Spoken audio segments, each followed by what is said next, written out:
In this video, I will be explaining you a proposition from the third unit of measure and integration. Okay, so here you can see the statement of that proposition. The heading of the proposition is linearity and monotonicity of integration. This is the statement.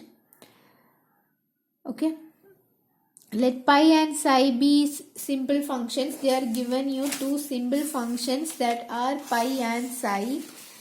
And this simple functions are on the measurable set E, and that set is having finite measure.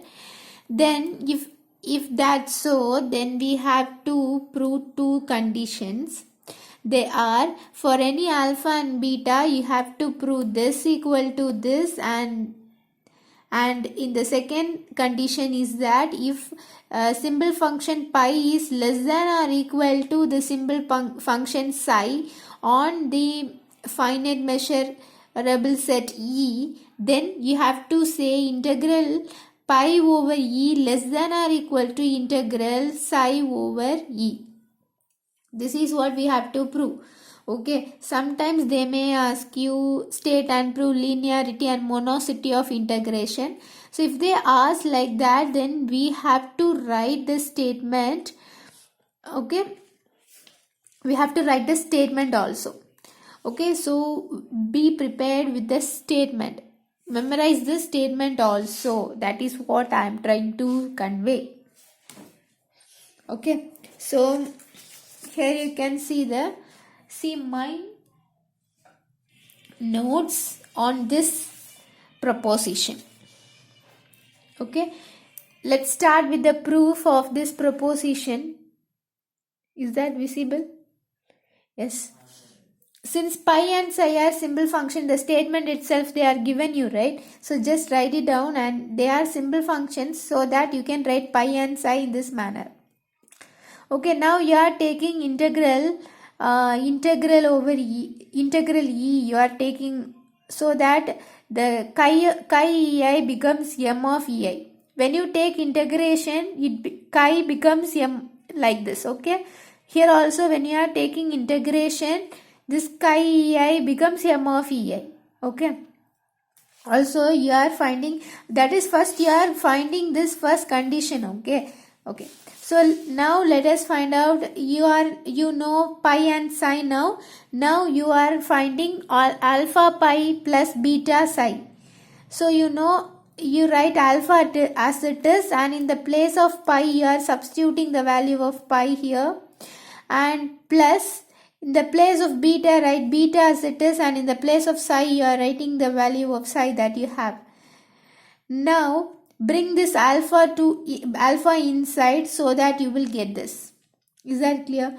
Now you are taking integration, as I told you earlier. When you take the integration, chi ei will become m of ei, right? So that is what the difference that is happening in this step also.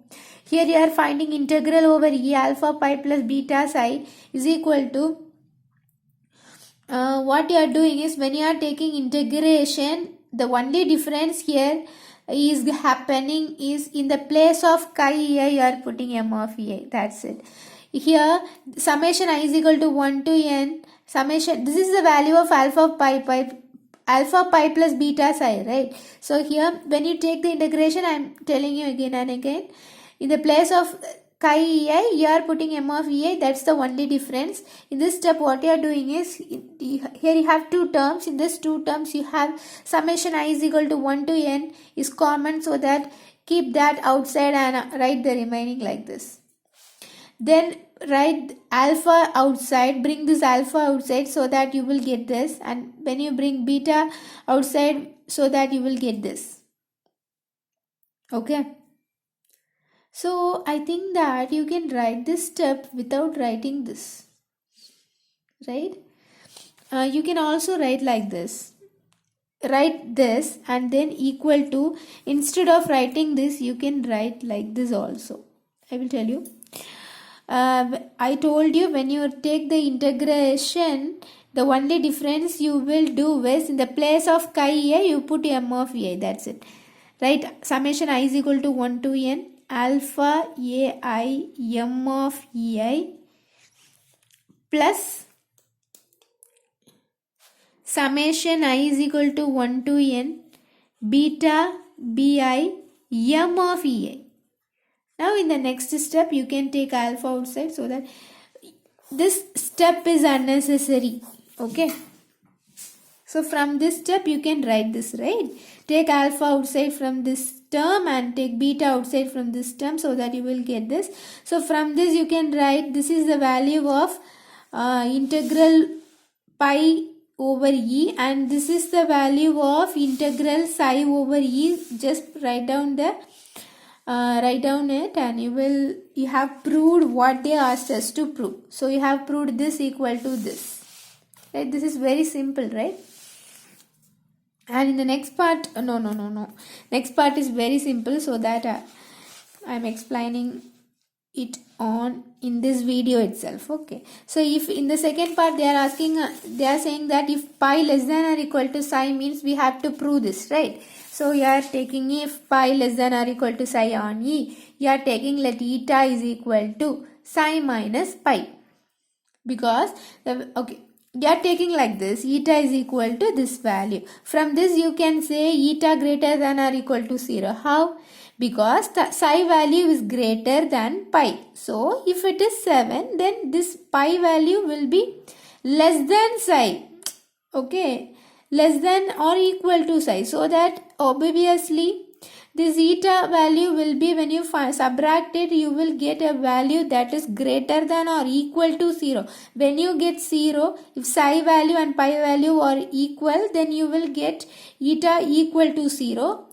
If psi value, here in our condition you have the psi value is greater than pi, so at that time you will get eta value greater than 0. Am I right? So that is what you are writing. So from this line you can write integral. When you take integration also, you will get greater than or equal to 0 value. So that therefore integral over, in the place of eta put this value greater than or equal to 0. Give this integration to both, so that you will get this. So from this you can write integral over e, that is bring this term to this side, so that you will get this. Hence the proof. This is what they are asking us to prove, right? So hence the proof. So our proposition, we have proved this proposition, and this proposition is very easy. Okay, thank you.